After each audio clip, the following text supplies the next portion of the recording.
ان الحمد للہ والصلاة والسلام علی رسول اللہ اما بعد اعوذ باللہ من الشیطان الرجیم بسم اللہ الرحمن الرحیم۔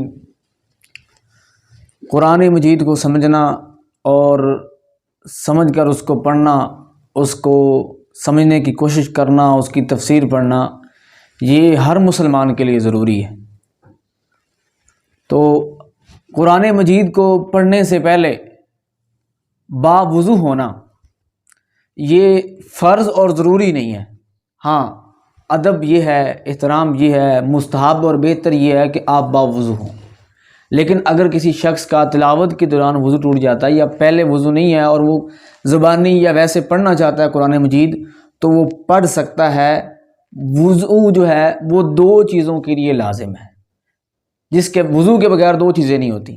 جس چیز کے اوپر بھی لفظ نماز بولا جاتا ہے وہ وضو کے بغیر نہیں ہو سکتی۔ اور دوسری طواف اور نماز، یہ وضو کے بغیر نہیں ہو سکتی۔ اس کے علاوہ جو بھی چیز ہے اس کے لیے وضو ضروری نہیں ہے۔ ہاں، قرآن مجید کی تلاوت کے لیے باوضو ہونا، وضو کرنا یہ مستحب اور بہتر ہے۔ لیکن اگر کسی کا وضو نہیں ہے تو اس کا یہ مطلب نہیں ہے وہ تلاوت نہیں کر سکتا۔ رسول اللہ صلی اللہ علیہ وسلم کی عادت مبارکہ تھی کہ آپ جب صبح بیدار ہوتے تو سورہ آل عمران کی جو آخری 10 آیات ہیں یہ آپ تلاوت کیا کرتے تھے۔ تو جب بندہ صبح بیدار ہوتا ہے، سو کر اٹھتا ہے، تو اس کا وضو تو نہیں ہوتا نا، سونے سے وضو ٹوٹ جاتا ہے۔ تو رسول اللہ صلی اللہ علیہ وسلم کی عادت تھی کہ آپ اٹھتے تو اٹھ کر جو ہے جو جس طرح دعائیں ہیں باقی اٹھ کر پڑھنے کی، ان کے ساتھ ساتھ یہ آیات بھی پڑھا کرتے تھے۔ تو اس سے معلوم ہوا کہ وضو کا ہونا تلاوت کے لیے فرض نہیں ہے، اور کہیں بھی رسول اللہ صلی اللہ علیہ وسلم نے حکم نہیں دیا، کیونکہ فرض جو چیز ہوتی ہے وہ اللہ اور اس کے رسول کے حکم سے ہوتی ہے۔ جہاں پہ حکم ہو، عمل سے نہیں ہوتی۔ تو اللہ کے نبی نے کہیں بھی حکم نہیں دیا آپ نے کہ تلاوت کے لیے وضو کا ہونا ضروری ہے۔ ٹھیک ہے، یہ پہلی چیز ہے۔ اس کے بعد دوسری چیز ہے کہ جب قرآن مجید کو ہم نے پڑھنا ہے تو اس سے پہلے اعوذ باللہ من الشیطان الرجیم یہ پڑھنا ضروری ہے، کیونکہ سورۃ النحل کے اندر اللہ رب العزت ارشاد فرماتے ہیں فَإِذَا قَرَأْتَ الْقُرْآنَ فَاسْتَعِذْ بِاللَّهِ مِنَ الشَّيْطَانِ الرَّجِيمِ کہ جب آپ قرآن پڑھو تو شیطان مردود سے اللہ کی پناہ مانگو۔ یہ اللہ نے حکم دیا پناہ مانگنے کا ہمیں، تو یہ پناہ مانگنا ضروری ہے۔ تو آج ہم اعوذ باللہ جو ہے اس کا ترجمہ پڑھیں گے، اس کا مطلب کیا ہے۔ تو اعوذ کا معنی ہے میں پناہ مانگتا ہوں۔ کیا معنی ہے؟ اعوذ میں پناہ مانگتا ہوں۔ کس کی پناہ مانگتا ہوں؟ باللہ، اللہ کی۔ کس کی پناہ مانگتا ہوں؟ میرے ساتھ ساتھ دہرائیں، اللہ کی۔ کس سے مانگتا ہوں؟ من الشیطان، شیطان سے، الرجیم جو مردود ہے۔ ٹھیک ہے، میں پناہ مانگتا ہوں اللہ کی شیطان سے جو مردود ہے۔ تو قرآن مجید چونکہ سرچشمہ ہدایت ہے، اس کے اندر ہدایت ہی ہدایت ہے، رہنمائی ہے، اور شیطان وہ ہدایت کا دشمن ہے، وہ سرچشمہ گمراہی ہے۔ تو شیطان کبھی بھی نہیں چاہتا کہ کوئی شخص قرآن مجید کو پڑھے اور اس کو سمجھے۔ شیطان کی کوشش کیا ہے کہ کوئی بندہ قرآن کے قریب نہ آئے، اس کو سمجھے نہ، کیونکہ جس نے اس کو سمجھ لیا اس نے ہدایت کو پا لیا، اور جو اس کو نہیں سمجھ سکے گا وہ ہدایت سے دور ہے۔ تو اس لیے شیطان کیا کرے گا کہ قرآن مجید کو ہمیں پڑھنے سے دور کرے گا، اور اگر ہم پڑھنا شروع کر دیا تو پھر وسوسے ڈالے گا، سمجھنے کی طرف نہیں لے جانے دے گا۔ ٹھیک ہے، اس لیے اللہ نے حکم دیا کہ یہ جو ہدایت کا سرچشمہ ہے اس کو پڑھنے سے پہلے کیا کرنا ہے؟ شیطان سے پناہ مانگنی ہے۔ اور جو کمزور ہوتا ہے نا وہ اپنے سے طاقتور کی پناہ میں آتا ہے۔ ہم کمزور ہیں، ہم عاجز ہیں، تو شیطان کی چالیں، اس کی تدبیریں اور جو اس کے کام ہیں اس کے مقابلے میں ہم بہت ہی لاچار ہیں۔ ہاں، اللہ کی مدد جب ہمارے ساتھ آ جائے پھر ہم شیطان کا مقابلہ کر سکتے ہیں، پھر اس کی چالوں سے، اس کی تدبیروں سے بچ سکتے ہیں، اس کے شر سے بچ سکتے ہیں۔ لیکن جب تک اللہ کی مدد نہ ہو، جب تک اللہ کی توفیق نہ ہو، اس وقت تک ہم اس کا مقابلہ نہیں کر سکتے، اس سے بچ نہیں سکتے۔ تو اس لیے اللہ نے حکم دیا کہ تم شیطان سے میری پناہ مانگو۔ شیطان سے جب ہم اللہ کی پناہ مانگیں گے تو پھر اللہ ہمیں اس کام کو کرنے کی توفیق دے گا، اور شیطان جو ہمیں اس کام سے دور کر رہا ہوگا اللہ تعالیٰ اس کے شر سے ہمیں کیا کرے گا؟ محفوظ کر لے گا، اس سے بچا لے گا۔ تو شیطان سے ہم نے کیا کرنی ہے؟ اللہ کی پناہ مانگنی، یہ ضروری چیز ہے تلاوت سے پہلے۔ تو ترجمہ کیا اس کا؟ اعوذ، میں پناہ مانگتا ہوں، باللہ، اللہ کی، اللہ سے نہیں، اللہ کی، من الشیطان الرجیم، شیطان مردود سے، ٹھیک ہے؟ تو لفظ اللہ جو ہے یہ اللہ تعالیٰ کا ذاتی نام ہے، جو دنیا کائنات کی کسی بھی چیز کے اوپر نہیں بولا جا سکتا اللہ کی ذات کے علاوہ، ٹھیک ہے؟ تو اصل میں یہ تھا الہن، الہن سے لفظ اللہ بنا ہے، سمجھا گی؟ الہن سے، الہ کا معنی ہے معبود، جس کی بندگی کی جائے، جس کی عبادت کی جائے۔ تو اللہ، لفظ اللہ کا مطلب پھر کیا ہوا کہ جس کی عبادت کی جائے، جس کی بندگی کی جائے، وہ الہ ہے، وہ معبود ہے، وہ رب ہے، وہ اللہ ہے۔ اور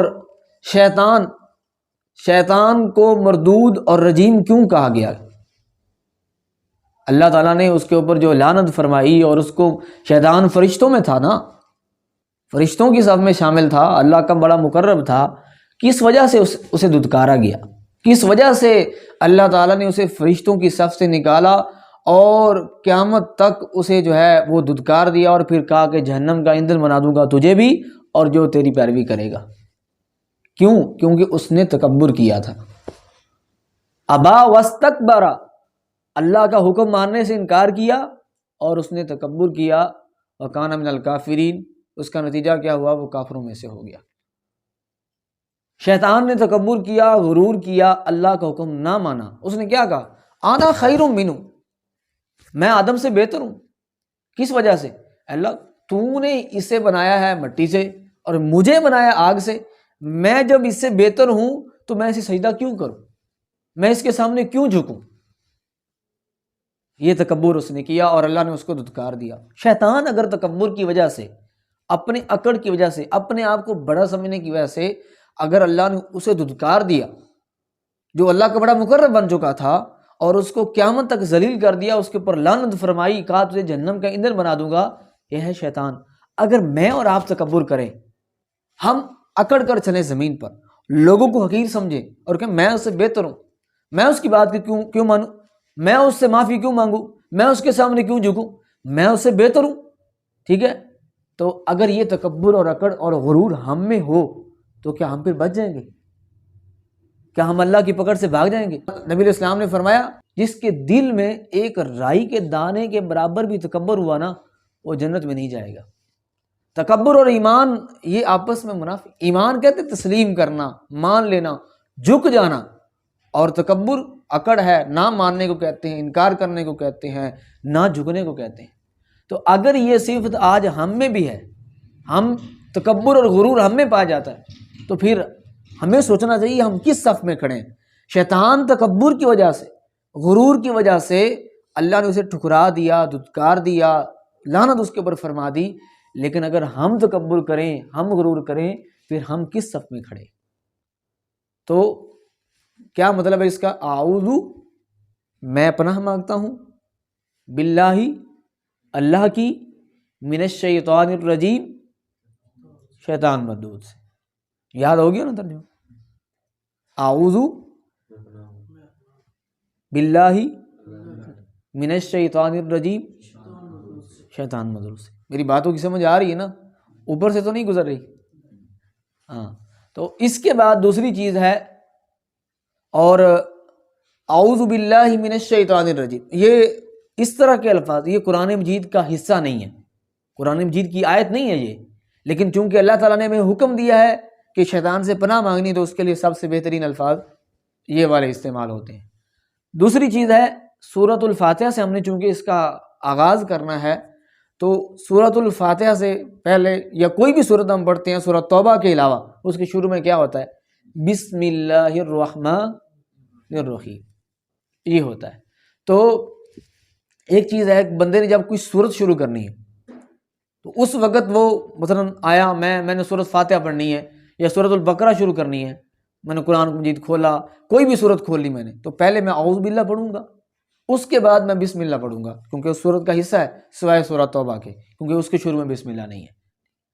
اور اگر آپ نے کہیں درمیان سے قرات کرنی ہے کہیں درمیان سے پڑھنا ہے، مثلا میں نے پہلے پارے سے شروع کرنا ہے، پہلے پارے کے آغاز میں کوئی صورت نہیں ہے، پہلے سے شروع ہے، دوسرے پارے سے پڑھنا ہے، تیسرے پارے سے پڑھنا ہے، چوتھے پانچویں سے، تو وہاں پہ صورت کا آغاز نہیں ہے، وہاں پہ بس آپ اعوذ باللہ پڑھیں گے اور اس کے بعد قرات شروع کر دیں گے، پڑھنا شروع کر دیں گے۔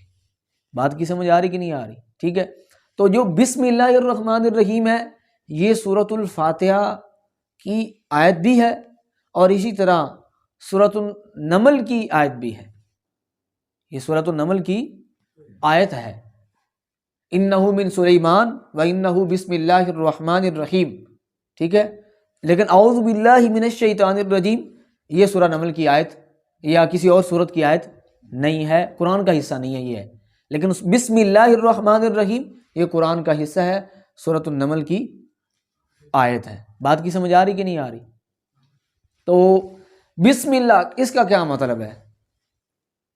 بسم اللہ، اللہ کے نام کے ساتھ، اللہ کے نام کے ساتھ۔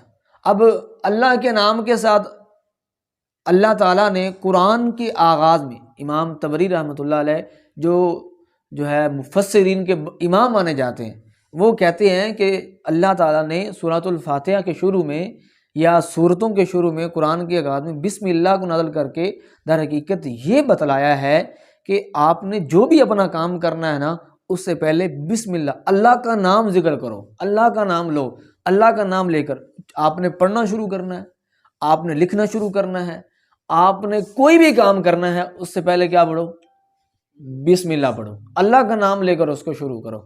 تو لکھتے وقت بھی پہلے بسم اللہ لکھیں، اس کے بعد خط و کتابت۔ رسول اللہ صلی اللہ علیہ وسلم کا طریقہ بھی یہی تھا، آپ جب بھی کوئی خط لکھتے تو اس سے پہلے بسم اللہ لکھتے، اس کے بعد آگے لکھا کرتے تھے۔ تو یہ بسم اللہ لکھنا چاہیے اپنی کتابت میں، شروع کرنا ہو اور کوئی چیز پڑھنی ہو تو جب ہم کہتے ہیں نا بسم اللہ، اللہ کے نام کے ساتھ، جو بھی آپ کام کر رہے ہیں نا اس کو ذکر کرنے کی ضرورت نہیں ہے، اللہ کے نام کے ساتھ پڑھتا ہوں، اللہ کے نام کے ساتھ لکھتا ہوں، جو بھی کر رہے ہیں آپ کام، تو وہاں پہ وہ کام کیونکہ وہ آپ کے پاس موجود ہے آلریڈی، آپ کر رہے ہیں وہ کام، اس کو ذکر کرنے کی ضرورت نہیں، اللہ کے نام کے ساتھ وہ کام شروع ہو گیا، ٹھیک ہے۔ تو یہ ہمیں تعلیم دی گئی ہے کہ جب بھی کوئی کام کرنا تو اس سے پہلے کیا ہے؟ اللہ کا نام لینا ہے، بسم اللہ، اللہ کے نام کے ساتھ۔ الرحمن جو بڑا مہربان، الرحیم نہایت رحم کرنے والا ہے۔ تو یہ الرحمن اور الرحیم یہ دونوں رحم سے نکلے ہیں، دونوں لفظ کس سے نکلے ہیں؟ رحم سے نکلے ہیں۔ تو ان دونوں کے اندر ہی مبالغہ پایا جاتا ہے، زیادتی معنی کی، ٹھیک ہے، یعنی اضافہ پایا جاتا ہے کہ بے حد۔ اب ان دونوں کے ترجمے میں نا آپ الرحمن کا نہایت مہربان بھی کر سکتے ہیں، نہایت رحم کرنے والا بھی کر سکتے ہیں، اور جو الرحیم ہے اس کا بھی، ان دونوں میں سے کوئی ایک، بس دونوں میں فرق کرنے کے لیے کیا کیا جاتا ہے؟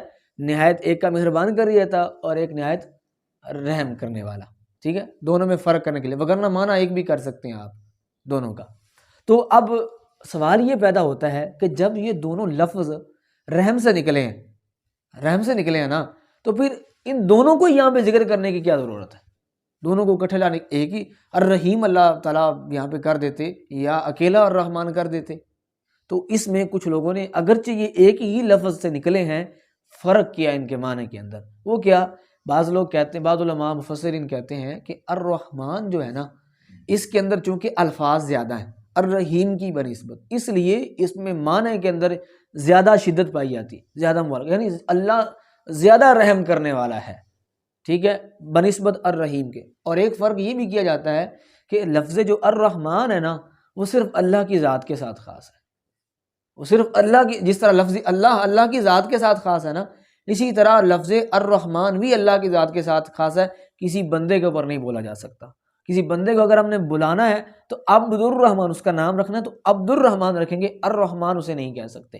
ہاں، جبکہ الرحیم وہ مخلوق کے لیے بھی آیا ہے، نبی اسلام کے لیے اللہ نے کیا فرمایا؟ بالمؤمنین رؤوف الرحیم، تو رحیم کا لفظ نبی اسلام کے لیے بولا گیا ہے۔ تو ایک یہ فرق اس میں کرتے ہیں کہ الرحمن یہ اللہ کی ذات کے ساتھ ہی خاص ہے، اور الرحیم یہ اللہ کی مخلوق کے اوپر بھی بولا جا سکتا ہے، ٹھیک ہے۔ تو اور بھی کئی ایک فرق علماء نے کیے ہیں، تو بہرحال بات کو سمیٹتے ہیں۔ تو کوئی بھی صورت جب ہم نے پڑھنی ہے تو اس کے شروع میں کیا؟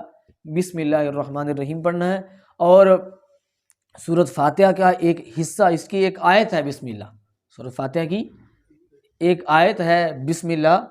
تو جب بھی سورۃ فاتحہ پڑھنی ہے، دوسری صورتیں پڑھنی ہے، تو نبی علیہ السلام کے حکم سے، ٹھیک ہے، اور صحابہ کرام کی جماعت سے ان صورتوں کو، ان بسم اللہ کو صورتوں کے شروع میں لکھا گیا.